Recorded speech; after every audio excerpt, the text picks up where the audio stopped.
Good morning, everyone. Welcome to Assembly Judiciary.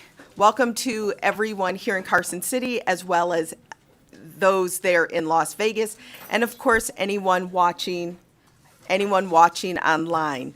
With that, Secretary, will you please take the roll? Assemblywoman Bilberry-Axelrod.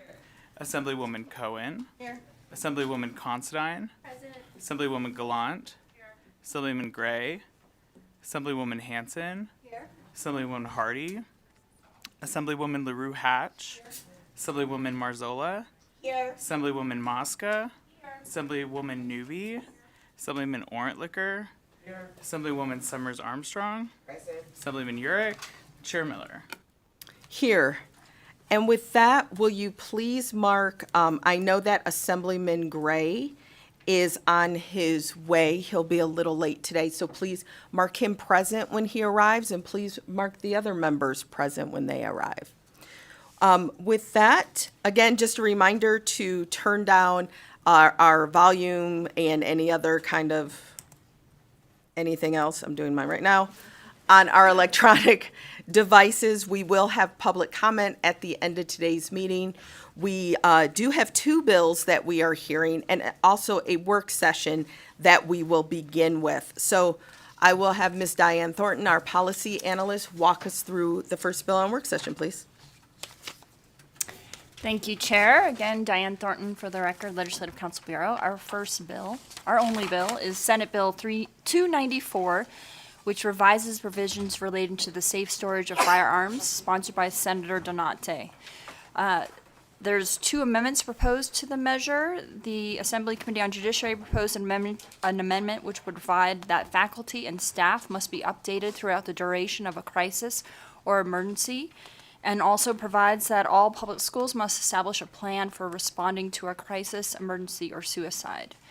Senator Donate proposed an amendment adding Assemblywoman Bilberry-Axelrod as a co-sponsor to the bill. And that's all we have said. Thank you.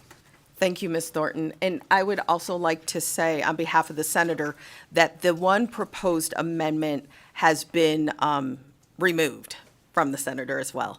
The one, if you recall, the one about the legislation from California. So we're all on the same page. With that, members, are there any questions?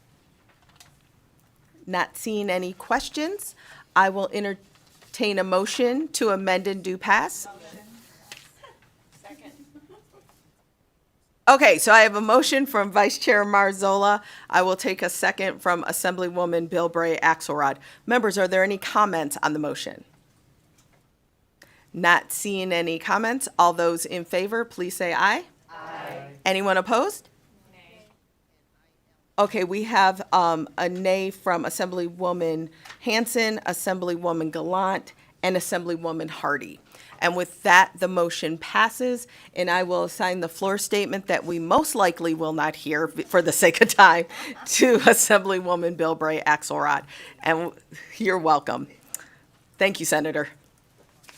All right, with that, we will move on to the first bill on our agenda, which is Senate Bill, I don't know what's first on our agenda, but we're going to take Senate Bill 36 because we do have the Attorney General's office here. So in my notes, it says that Chief Engler will be presenting from Grant Sawyer, and Senate Bill 36 revises provisions relating to public safety. Chief, are you the only one presenting on this bill? Good morning. Yes, I believe that is correct. Okay, then your hearing is open, so please proceed when you're ready. Thank you. Good morning, Chairwoman Miller and members of the Assembly Judiciary Committee. Thank you for this opportunity to testify on Senate Bill 36. For the record, my name is Alyssa Engler. I'm the Chief Deputy Attorney General for the Nevada Attorney General's Criminal Prosecution Unit. I'm here to speak in support of SB 36, which is proposed to address amendments to NRS 176-133, NRS 176-135, NRS 176-139, and NRS 176A.110. Existing law provides that a person who solicits a child for prostitution is guilty of a felony pursuant to NRS 201.354. However, this crime is not listed as a sexual offense anywhere within the Nevada revised statutes. Therefore, existing law does not require or allow a psychosexual evaluation to be arranged for prior to sentencing. A psychosexual evaluation is a report that is prepared by a licensed professional following a clinical interview. The evaluation uses different instruments to assess a defendant's risk level to the community and the individual's likelihood to reoffend. One instrument is the Sexual Violent Risk 20, which is also known as the SVR 20 checklist, which is a 20-item checklist of risk factors for sexual violence. The item level information is integrated into a summary judgment of the level of risk, either low, moderate, or high. Another instrument that's utilized is the Static 200-2R. This is an instrument designed to assist in the predication of sexual and violent recidivism for sexual offenders. It consists of 24 items and produces estimates of future risk based on a number of factors present in any one individual. In addition to determining an individual's risk level and likelihood of recidivism, the evaluation also makes recommendations as to treatment should a court grant probation. Psychosexual evaluations are critical to a fair criminal justice system. Pre-conviction, these evaluations can be utilized to reach plea agreements. Post-entry of plea, these evaluations assist the court with determining the appropriate sentence for a defendant. This sentence can include probation with treatment. The proposed amendments are necessary to allow for evaluations to be ordered even when a defendant does not plead to a sexual offense.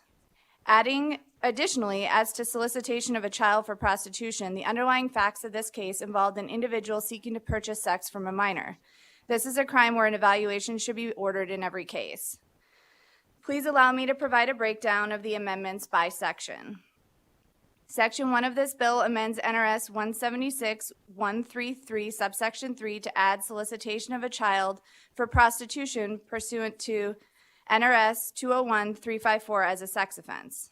Section 2 of this bill amends NRS 176-135, subsection 3 and 5, to allow for the Division of Parole and Probation to prepare a psychosexual evaluation as part of the pre-sentence investigation report at the joint agreement of the prosecution and the defense in situations where the defendant has entered a plea to a felony or gross misdemeanor that is a non-sexual offense. Per an amendment in the Senate, this provision would apply only to a conviction where the original charge in the complaint, information, or indictment was for a sexual offense as defined in NRS 176-133 or 179D.097. Similar to Section 2, Section 3 of this bill amends NRS 176-139 to grant the Division of Parole and Probation authority to arrange for a psychosexual evaluation as part of the defendant's pre-sentence investigation report if the parties jointly request the evaluation. Section 4 of this bill amends NRS 176A.110 to add solicitation of a child for prostitution pursuant to NRS 201-354 as a sex offense. Section 4.5 of this bill addresses the fiscal note that was added by Parole and Probation. And Section 5 of this bill addresses when these amendments would be enforced. And Section 6 addresses the appropriation, when the appropriation will be effective. Thank you, Chairwoman Miller and members of the Assembly Judiciary Committee for allowing me to present on behalf of SB 36. I'm happy to answer any questions that the committee may have.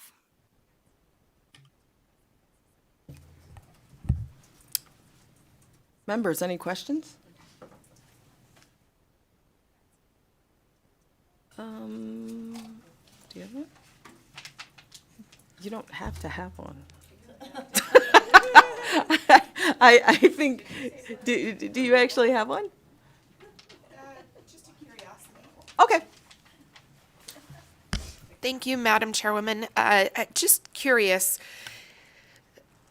obviously this is a new bill and a change, which seems like it should have been in law for quite some time. I was wondering, in your experience with sexual offenses, do you find that perpetrators have solicited children before leading up to the offense that ultimately comes before you? I'm just wondering how often that activity connects with sexual offenders.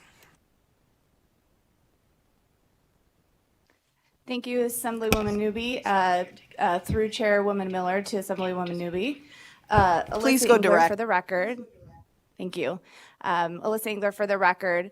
In my experience as a prosecutor, I've had a handful of evaluations that have been completed in cases where we've had plea bargains related to solicitation of a child for prostitution, where the defendant has pled to a different sex offense that would have required the evaluation.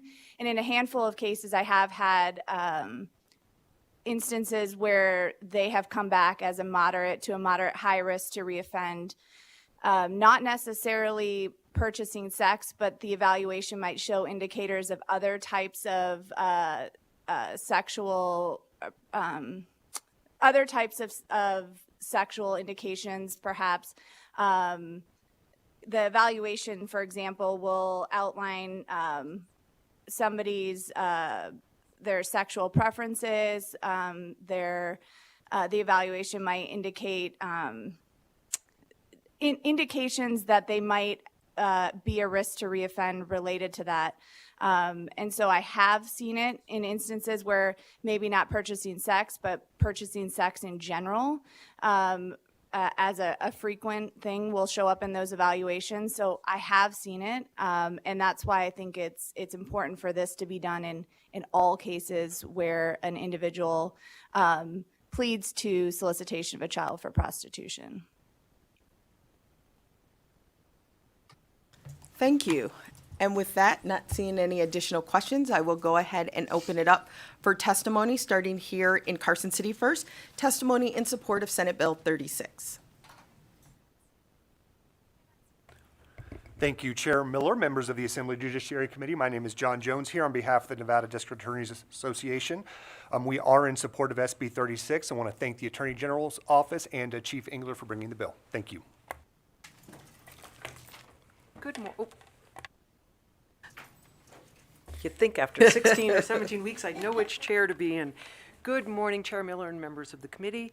My name is Beth Schmidt. I represent the Las Vegas Metropolitan Police Department, and we support SB 36. We want to thank the Attorney General's Office for bringing this bill.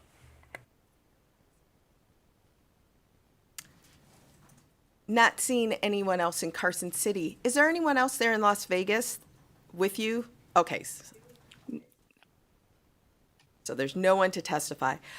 Broadcasting, will you open the lines for anyone wishing to testify in support of Senate Bill 36? There are no callers at this time. Thank you. Then I will open it up for opposition testimony for Senate Bill 36, if there's anyone here in Carson City. We know there's no one in Las Vegas. Broadcasting, will you open the lines for anyone wishing to testify in opposition? There are no callers on the line at this time. Then I will open it up for neutral testimony. Is there anyone here in Carson City that would like to testify in neutral? Not seeing anyone. Broadcasting, is there anyone on the line? There are no callers on the line at this time. Thank you. Chief Engler, would you like to make any final remarks? No, I appreciate the opportunity to present this. Thank you. Thank you so much. And with that, I will go ahead and close the hearing on Senate Bill 36. Speaker Yeager has given us permission. He has waived the 24-hour rule for us in the Assembly, so we are able to work session it. So with that, I'm going to have Ms. Diane Thornton, our policy analyst, walk us through Senate Bill 36 for a work session. Thank you, Chair. Senate Bill 36 is sponsored by the Committee on Judiciary on behalf of the Attorney General and heard in committee today. This bill revises provisions relating to psychosexual evaluations for sexual offenses and other crimes, and there are no amendments to the bill. Thank you. Thank you. Members, any questions?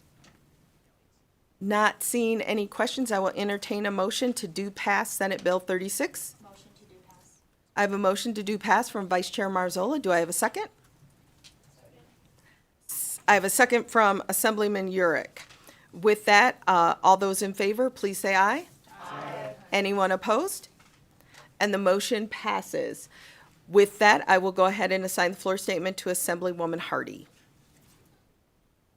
The floor statement we may never hear, right? All right, next, our next bill is actually Senate Bill 294. I'm sorry, we already passed that one out. Our next Senate bill is Senate Bill 367, and it's the Majority Leader Canizaro's bill. So I think we'll just wait a few moments for her to arrive. So everyone just be at rest for a little bit.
As everyone's trying to figure out, we do have committee tomorrow beginning at 9 a.m.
Okay, so we're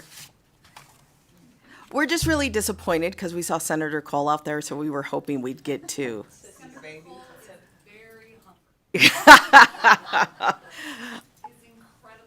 I bet, and right.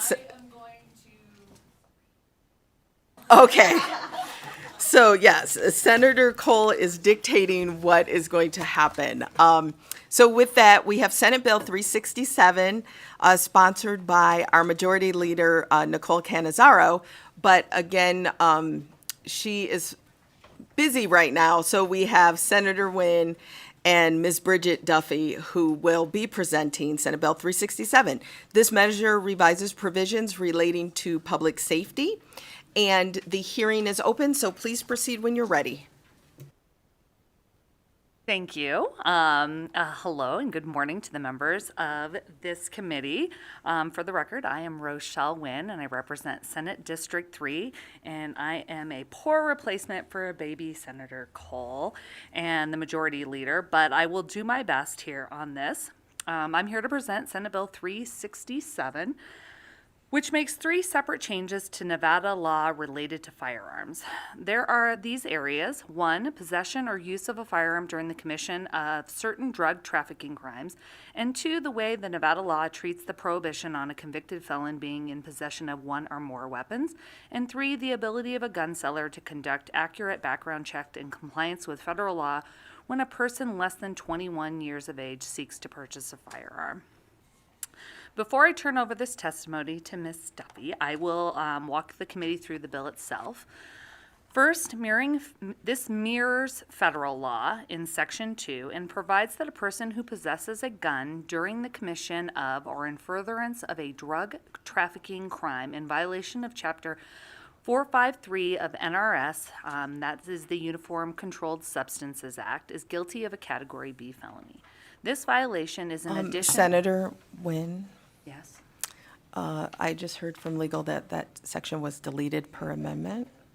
Look at that. Okay. I'm going to skip that section. Okay. Here. Hold on one second. I'm going to All go right. to Section 3 of the bill. How about that? Okay, we'll try. You're right. That was. I remember we heard that in Senate Judiciary and did not like it. So, yes, there we go. Okay. Here we go again. Section 3. And feel free to wave me down if I'm reading other amended out sections. Section 3 responds to the decision by the Nevada Supreme Court, which found that no matter how many weapons or how much ammunition a convicted felon had in their possession when arrested, the law only allowed that person to be charged with 1 count of being a felon in possession of a firearm. Prior to that Nevada Supreme Court decision, I actually know this, so I can talk about this a little bit. If you were arrested with, say, 5 weapons, you would have 5 separate charges of an ex-felon or a person who is prohibited from having a firearm being in possession of that. That was the law up until this Nevada Supreme Court decision. This bill instead now provides that each dangerous weapon or owned, possessed, manufactured, sold, disposed of, handled, used, or carried by an otherwise person in their custody control of a prohibited person constitutes a separate violation of the law. I'm going to turn this over to Ms. Duffy because I believe she is going to talk about sections 5 through 8 as it relates to juveniles or children and people under the age of 21. And so I will turn it over to her to talk about that section. Good morning, Chair Miller and members of the Assembly Judiciary. I am Bridget Duffy, B-R-I-G-I-D, D-U-F-F-Y, Assistant District Attorney, Clark County DA's Office, Juvenile Division. And sections 5 through 8 are in response to the Federal Bipartisan Safer Community Act of 2022, which went into effect in December of 2022. And I would appreciate or like to thank the Majority Leader for hearing me when I came to her, because while I was at work one day, I started to get a lot of emails from the Department of Public Safety citing the Bipartisan Safer Community Act and then asking for background information on young adults ages 18 to 21 who were seeking to purchase or possess rifles, which in Nevada we know includes long rifles and AR-15s. And everything with regard to 16 and 17-year-olds is confidential or sealed and unable to be shared. So knowing and being horrified over the last few years, watching children being killed and other citizens being killed in mass casualty attacks by young adults, which include our Parkland High School shooting, Uvalde, Texas, and Buffalo, New York, they were all committed by these young adults age 16 or age 18 years of age who purchased these assault rifles legally on or around their 18th birthday. And they cleared background checks despite some of them having a history of mental health issues or threats to schools. So knowing that, that's what created the Bipartisan Safer Community Act, and it passed to say we need to do background checks of 18 to 21-year-olds for their juvenile delinquent history for 16 and 17 years of age, as well as any involuntary mental health commitments at the age of 16 or 17. It's very limited, and it's also looking for very limited information in juvenile delinquent history. So this bill is not prohibiting 18 to 21-year-olds from purchasing a weapon. That is not what this is doing. It is ensuring that if an 18-year-old, the day after they were 17, goes in to purchase a long rifle, that the person who is selling that weapon is able to do an appropriate background check as they would if the person was 22, right? To know if that 16 or 17-year-old had committed an armed robbery or had been involuntarily held in a mental health institution. So sections 5, 6, and 7 open up NRS Chapter 62H to allow for juvenile justice information to be shared for the purpose of performing background checks to determine whether a person less than 21 years of age is eligible to purchase and possess firearms under state or federal law. So that would be sections 5, 6, and 7. Section 8.5 amends NRS 432B 6076, which would require a court to transmit a copy of an order if they involuntarily committed a child age 16 or 17 to a mental health treatment facility, and that would be transmitted to the central repository for the purpose of holding information for the use in that firearms possession background check. And then, in response to some conversations I had with community partners, we added in section 7.5, which would require the central repository to remove information transmitted under section 8.5 from the central repository upon the person turning 21 years of age, because this is juvenile history, age 16 or 17. So having said all that, a couple questions I got in other committees was around HIPAA. Just so you know, the Federal Bipartisan Safer Community Act exempted these mental health histories from HIPAA protections. Same as with adults who have to go through the same mental health, well, these are all adults, but 22 and up have to go through the same background. So ultimately, this bill isn't going to eliminate our mass casualty shootings in our community, but it's going to take us a step closer to making sure that we have appropriate background checks done for those young adults whose brains are not fully formed, who are making sometimes impulsive bad decisions, and just making sure that we have these clear background checks for 18 to 21-year-olds. And I thank you for the time to listen to this bill today. And Rochelle Wynn, for the record, I think less is more, so I will open it up to committees that hopefully I will be able to answer with the assistance of Ms. Duffy here. And I know that there are plenty of people that have worked on this bill that are in this room, so I may phone a friend. Thank you so much for that, Senator. And it's interesting as we have this conversation because, as Ms. Duffy brought up, there are many 18-year-olds still in high school. I know I'm an early March birthday, and so that whole quarter, basically the last semester, and January birthdays, there's people for 6 months sometimes that are 18, still in high school. And it's an interesting thing because legally we're adults, still can't go to the restroom without permission. It's a very interesting age and place to be. And I know, and I'll probably get in trouble for saying this too, but I know growing up in Michigan, the legal age was 19 for everything in Canada, which suited us because we could go across the water and do everything we wanted once we were 19 legally. But I think that by 19, most people have finished high school, as opposed to, we've heard a few bills here this session about the different dynamics of being 18 and still being in high school, but still being legally an adult. So we do have, and of course, we know in the past few decades, really understanding brain development more and knowing that we're really not fully, especially our frontal lobe, fully developed until our mid-20s. So with that, we do have a few questions. We will start with Assemblyman Ornlicker. Thank you, Chair, and thank you for the presentation. My question is about Section 3 of the bill. And if I'm reading the cross-reference to the NRS .360 for possession, that right now there's two felonies, a B and a D. So let's start with the Bs. That right now, if you're arrested in possession, that you shouldn't have these weapons, you can get from 1 to 6 years. With this change, somebody who's got 5 weapons would have a minimum of 5 years and a maximum of 30 years, which seems pretty harsh. And under current law, you can take into account the number of weapons because you have 1 to 6 years. So that 5-weapon person could get 6 years. So I'm curious about this, why that's not sufficient.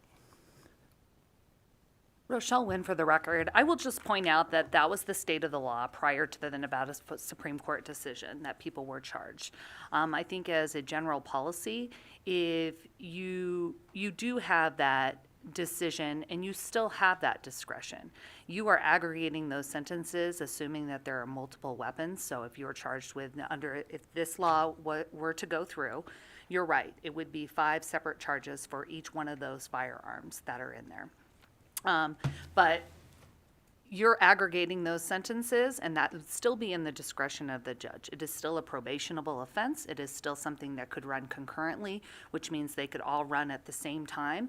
And that is still in the discretion of the judge on whether or not they want to look at the circumstances and say, hey, we have someone who's a 5-time felon and they have 5 guns, and we are going to give them 5 years.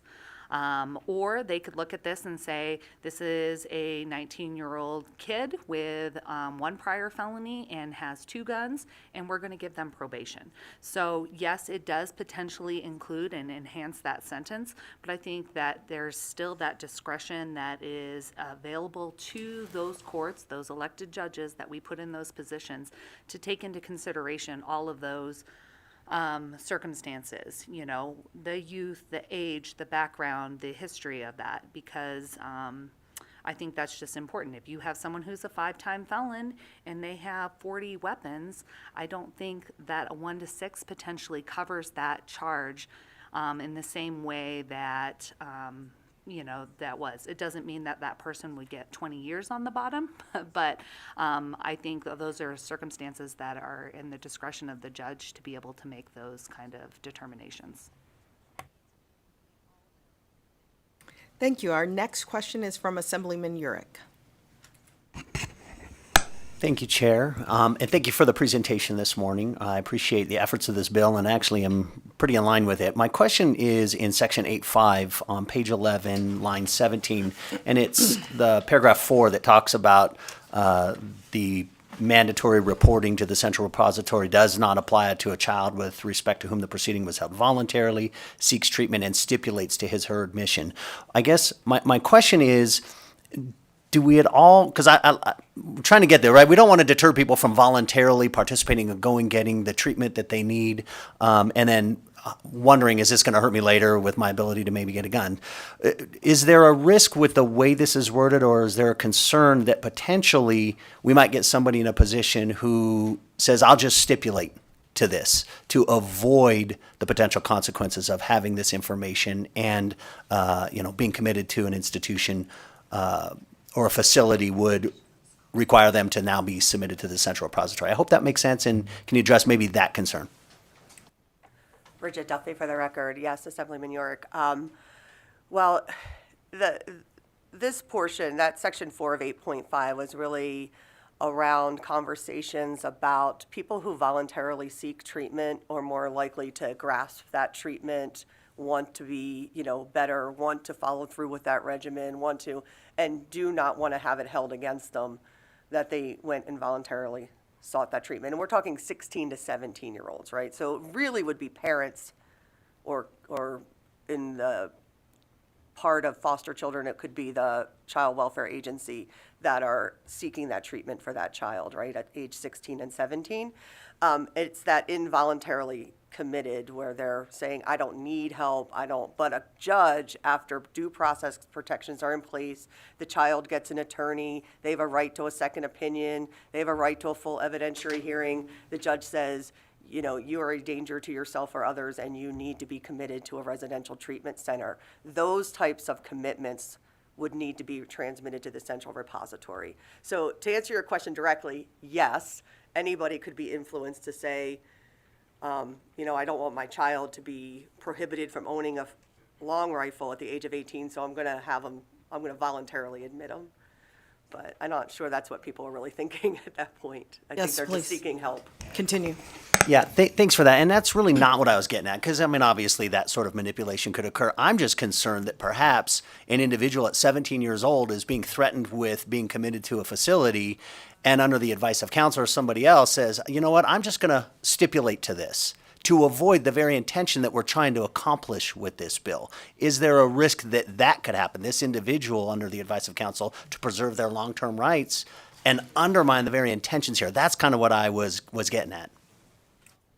Bridget Duffy, for the record, I would say yes. I think that's always possible. And Rochelle Wynn, for the record, you know, it's been a while, but at one point when I was a public offender, I did commitment hearings.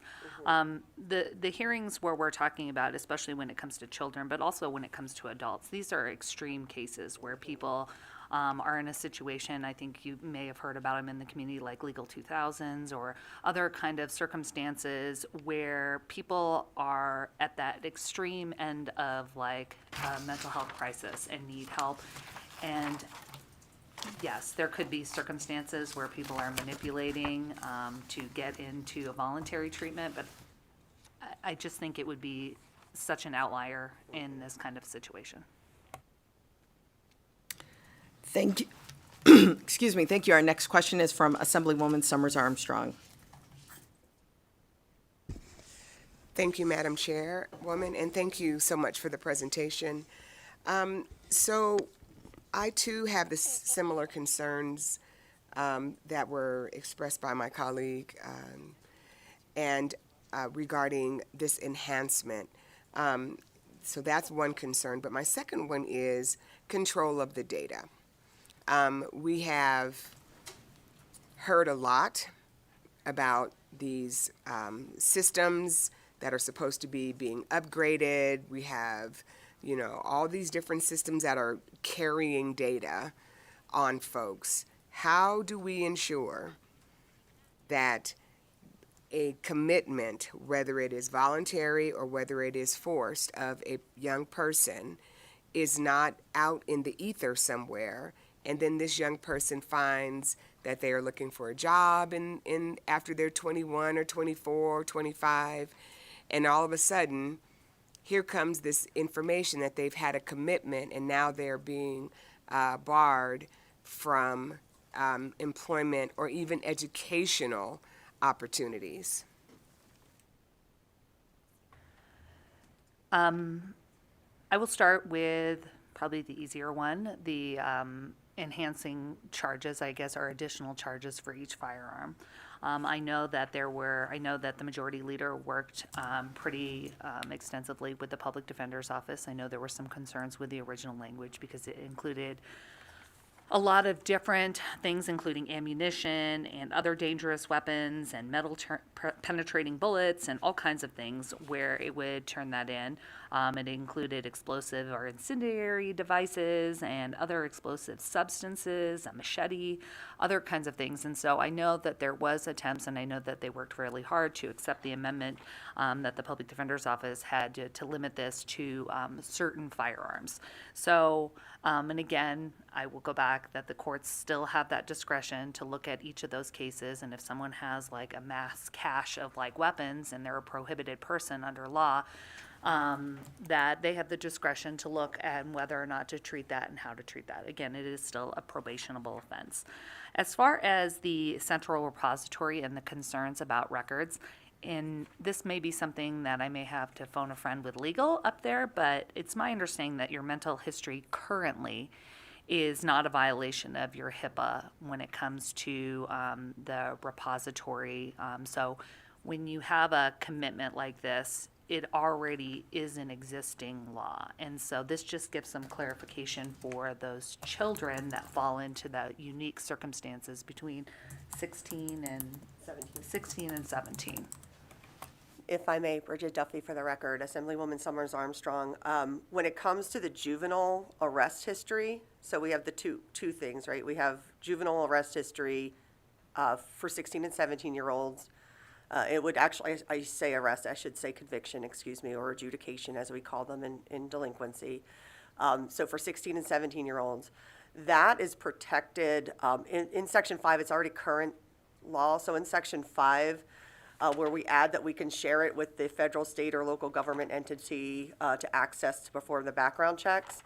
The current law is if you further disseminate that, the person who's in receipt of that further disseminates it for any other purposes except that background check is guilty of a gross misdemeanor. So we have that protection there in the statute already. And then on the mental health, I don't know that there are employers that check the box on if you've been adjudicated or convicted, but that ask for your mental health history because it would be protected. You wouldn't have to turn that over to get a job. So unless you waived it. And then we also have it being removed from the central repository at age of 21, just to do that further protection of children's mental health history. So I hope that satisfies your concern on those issues. Continue. Thank you. So just to be clear, when someone is going for a job, and they're 21 years old now, and they do not have to check the box that they've had a prior as a juvenile because it is sealed? Bridget Duffy for the record, yes. Juveniles aren't convicted. Every time I work with a kiddo, I tell them, you've never been convicted. You've only been adjudicated. It's not a conviction. So when the question is, have you been convicted of a crime? The answer is no, because they are not convicted as juveniles. So regardless of that, our records seal at certain stages, depending on the level of offense. For misdemeanors, they seal automatically at age 18. This unsealing is only for the purposes of the background check and is not to be further disseminated for any other information. Thank you for that clarification. Our next question is from Assemblywoman Gallant. I'm sorry. Yes, go ahead, Gallant. Thank you, Chair.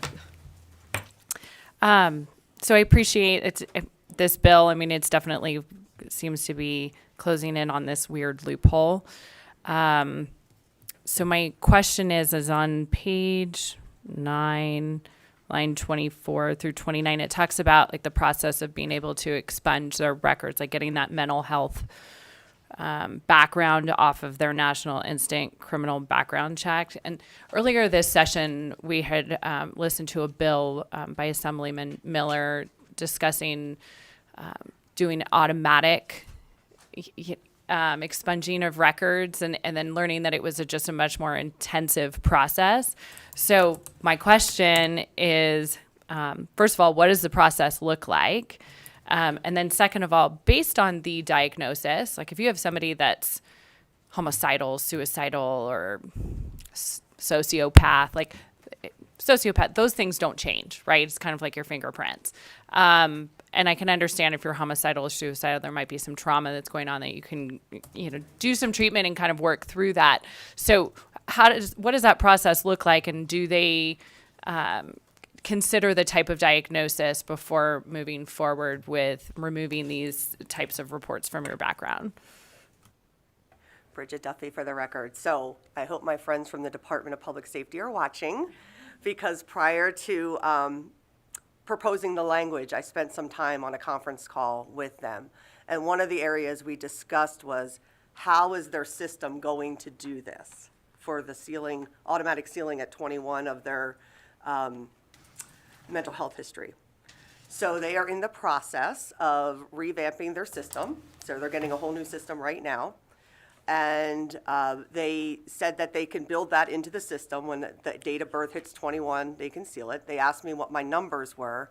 So in Clark County, over the last 5 years, we have averaged 16 to 17-year-olds involuntary committed. That's the biggest county, so I imagine it's much smaller for the rest of the state. We've had 7. So they were like, oh, we can handle that number. That's not a lot. They did do the small fiscal note to add that in to the system, which we heard in our Ways Committee. And that's how that would automatically happen. They're building it into their new system. I don't think anybody from DPS is here. Maybe they'll be on the phone. Rochelle Wynn for the record, yes. Senator Cannizzaro presented this in Senate Finance, and we did approve that allocation of $34,000. And that amendment and that changes were made to the original proposal, and this had to do with the NCJIS modernization contract to make sure that we could actually enact some of these provisions. Quickly, please. I just want to go back to the criteria based on diagnosis. Is that looked at? Bridget Duffy for the record, no, we're not doing that. So this is just looking at that 16 to 17-year-old history. When you turn 18, 19, 20, 21, all of that history is available when you go to possess or purchase a long rifle. So if they failed treatment or did not accept treatment or treatment didn't work, or however you want to say it in the correct way, they will probably continue to cycle through the system somehow, and that's how you would identify them in any other background check. But this bill does not address any specific diagnosis. Rochelle Wynn, for the record, just to clarify, that is the current system. So if you are 18 years old and you were involuntarily committed, that will be accessible if you go in to do a background check for a firearm. And so this just adds those limited exception that we talked about that are not being considered. You know, those 16 and 17-year-olds, and it sounds like are a very limited number, even in Clark County, of less than 10, probably less than 10 across the state, just to make sure that there aren't any issues with making sure there's a look back for that very limited window. Thank you for that. Our next question is from Assemblywoman LaRue Hatch. Thank you, Chair, and thank you for bringing this. I think my colleagues have asked actually most of my questions, but I just have one as a curiosity, which may or may not be part of the bill. But as a teacher, I know that we have a lot of things that happen in school that are also concerning and are also warning signs for these mass shooters. I was at an incident at a high school I taught at where a student ended up bringing knives and trying to attack students. And the week prior to that, he had broken an iPad over another student's head and done a bunch of other things. So my question is, as part of this federal guidance, are there any consulting with schools or any information about school behavior that is included in these background checks? Bridget Duffy for the record, not that my research has shown. It's very limited to court-ordered involuntarily committed. Okay, thank you. We have a follow-up from Assemblyman Ordlicker. Thank you, Chair. Yes, I'd like to follow up, and I appreciate your answer, Senator, about judges have discretion and they can put them on probation. They don't even have to incarcerate them at all. And I'm glad you have, and we have a lot of excellent judges, but not all judges exercise their discretion responsibly. And so I want to make sure we protect against the judge who let's say they have 10 weapons. They could be incarcerated for 60 years. And there are judges who might do that, unfortunately. So, and this, I know this is a crime, possessing a gun, but it kind of shades into incarcerating somebody because we think they're going to commit another crime, which is inconsistent with our, fundamental principles. We don't incarcerate people because we think they're going to commit a crime, and this kind of shades into that. And so shouldn't there, do you think 60 years is a legitimate sentence? What do you think the upper limit should be here? And that couldn't we put a cap on the aggregate? When we aggregate, shouldn't there be something less than 60 years? Maybe. You think 6 is not enough. maybe 6 is enough, but is it 10, 12, but 60? Do you Senator, think? would you like to respond? Yes, Rochelle Wynn for the record. Through the chair to Assemblyman Please go Ornlicker, direct. You have broader issues with our sentencing structure. In our criminal justice system, in the way that our statutes are set up, there is a range of sentence that people are given, whether it's 1 to 5 or 1 to 6 or 1 to 10 or 2 to 20. I'm just thinking of the ones that I know off the top of my head. And so the same could be said about any single one of those crimes. We do have a system where we have entrusted our elected judges to do that. I've worked in this for 21 years, so I know what you're talking about. There are some judges that exercise that discretion in one way, and there are other judges that exercise that discretion another way. Unfortunately, without like having a set sentencing structure or sentencing guidelines, much like they do kind of in the federal system, that's the system that we work within. So I do, unfortunately, and I think we all are in a position where when we're making these laws and we're enacting different statutes or we're changing penalty structures, we have to do that, and people know that going into it. Do I think 60 years for the possession of 10 guns is a lot? Yes, but I would still hope that that would not happen. I'm still optimistic, even having been a public defender over 21 years, that that extreme example is just that extreme. You had talked about punishing people for the crime of possessing a firearm or possessing 10 firearms. Again, you have to be convicted of a felony and you have to be that prohibited person in order. So you are committing a crime by possessing that firearm. So if you have someone who committed a burglary or a robbery or another felony charge and they have that conviction and they serve their time on that, they know very well that they can't have a firearm, let alone 1 or 2 or 10 in your scenario. So I think those are circumstances that the judge can take into consideration. I disagree with the assessment that that isn't a crime or you're punishing them for potentially committing a new crime, because the mere possession of them being in possession of that firearm, having been a convicted person, is the crime. That's not protecting that. It's obviously, I think we have a policy intent that if you are a prior felon and you've been convicted of a crime, that you shouldn't own or possess a firearm. And so I do agree with that assessment.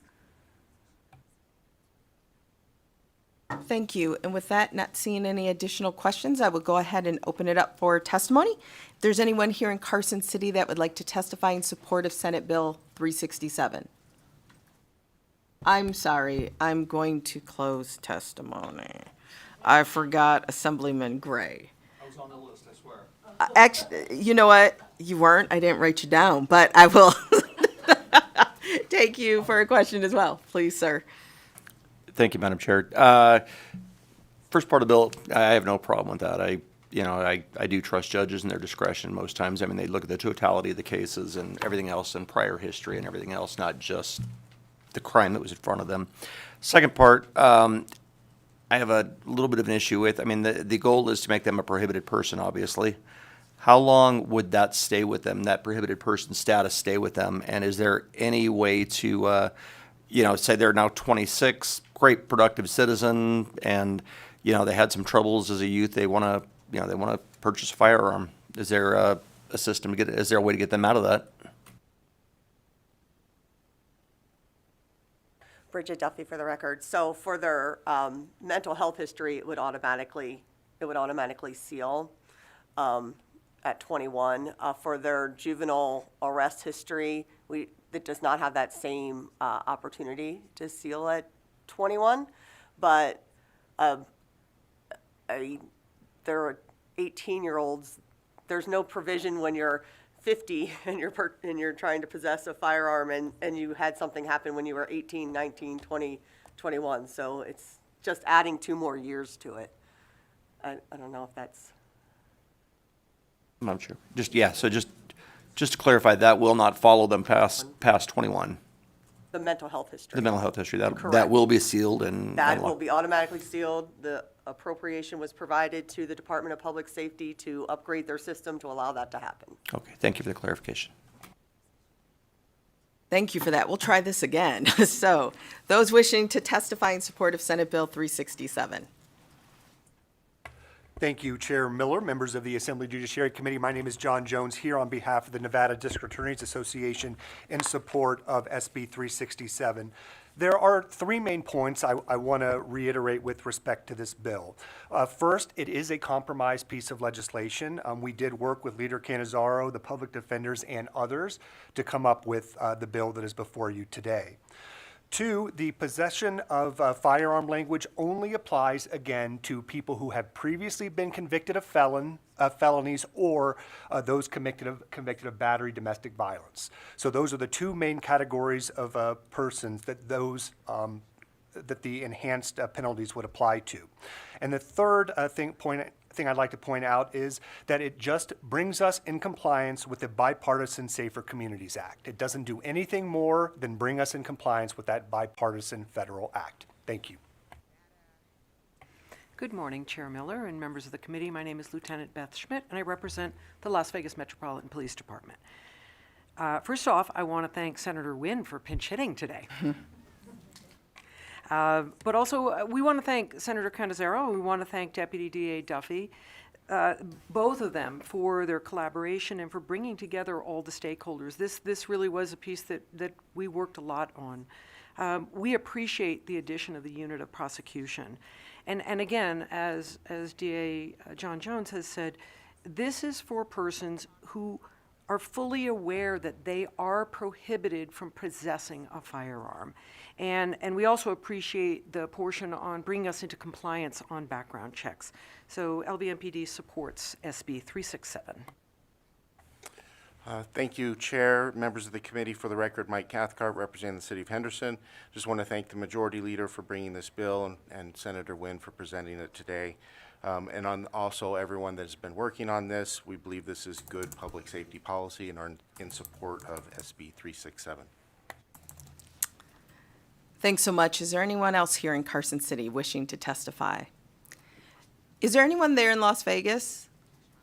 I'm guessing no. So broadcasting, will you please open the lines for anyone wishing to testify in support? To testify in support of Senate Bill 367, please press star 9 now to take your place in the queue.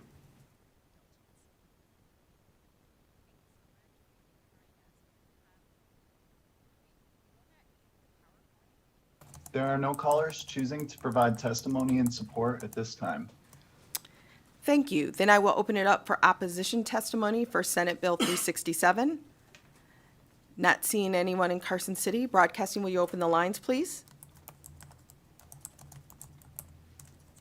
To testify in opposition to Senate Bill 367, please press star 9 now to take your place in the queue.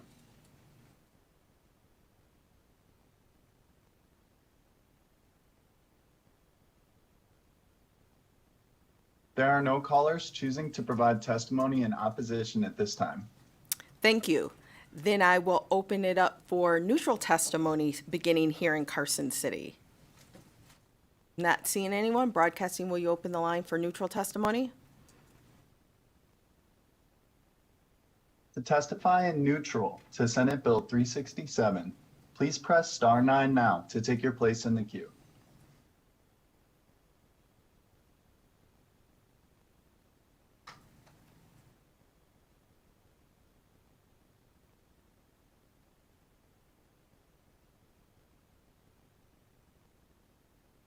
Caller with the last 3 digits 101, you are unmuted and may begin.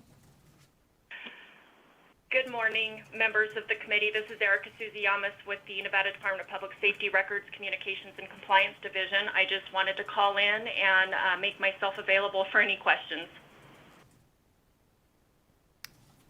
Thank you for that.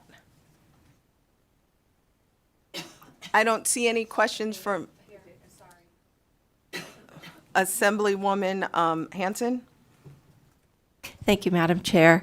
Thank you for being available for questions. I just wanted to verify, Ms. Duffy had mentioned there had been a conversation that I'm not sure if with you, but that the idea of the ceiling, the numbers are pretty low. I think there maybe are 7 that this might apply to in Clark County. And so we just wanted to kind of make sure that with the ceiling portion, the automatic ceiling can happen with part of the modernization that's being done. Erica Susie Yamas for the record. So when these juvenile records reach the age of 21, when we receive these for the purpose of this bill or the Bipartisan Safer Communities Act, they're being entered into the federal NICS indices database, which is the federal prohibited database of individuals. That is the database that we're automatically removing the mental health records from automatically at the age of 21. Those records are not being entered anywhere else into our state systems, so therefore there's nothing for us to seal. We're just removing them from the federal database. Okay, thank you so much, Ms. Souza. Not seeing any additional questions. Thank you for answering the questions and in neutral. Broadcasting, is there anyone else on the line? There are no other callers to testify at this time. Thank you. Then I will welcome Senator Wynn up for any final remarks. And she's waving at us, so there are no final remarks. With that, then I will go ahead and close the hearing on Senate Bill 367. And as I stated before, Speaker Yeager has waived the 24-hour rule, so we're going to go ahead and work session this one as well. Ms. Thornton, will you walk us through Senate Bill 367? Thank you, Chair. Diane Thornton, Legislative Council Bureau. Senate Bill 367 was sponsored by Senator Ken Azaro. This bill revises provisions relating to public safety, and there are no amendments to the bill. Thank you. Thank you. Members, are there any questions? Not seeing any questions, I will entertain a motion to do pass Senate Bill 367. Motion. I have a motion by Vice Chair Marzola. Do I have a second? Second. I have a second from Assemblywoman Bilbray Axelrod. Members, any comments on the motion? Assemblyman Gray? Thank you, Madam Chair. I'm going to go ahead and vote to get it out of committee and reserve my rights for the floor. Thank you. Any additional comments? Okay, I will go ahead and take a vote. All those in favor, please say aye. Aye. Anyone opposed? And the motion passes. With that, I will go ahead and assign the floor statement to Assemblywoman Summers Armstrong. It doesn't matter, she's not here, we probably won't say it. So with that, the motion passes. Thank you, members, and thank you, Senator Wynn. The last thing on our agenda today is public comment. If there's anyone here in Carson City wishing to make public comment? Not seeing anyone here or in Las Vegas. Broadcasting, will you open the lines, please? The public line is open and working, but there are no callers at this time. Thank you so much. Then I will go ahead and close public comment. And again, just let everyone know again that we will have committee tomorrow morning at 9 a.m. and we have 2 more bills to hear. So with that, thank you, members, for all your work today. As you can see, members are popping in and out of other committees, and it will probably be the same tomorrow. So with that, this meeting is adjourned, and I'll see y'all later.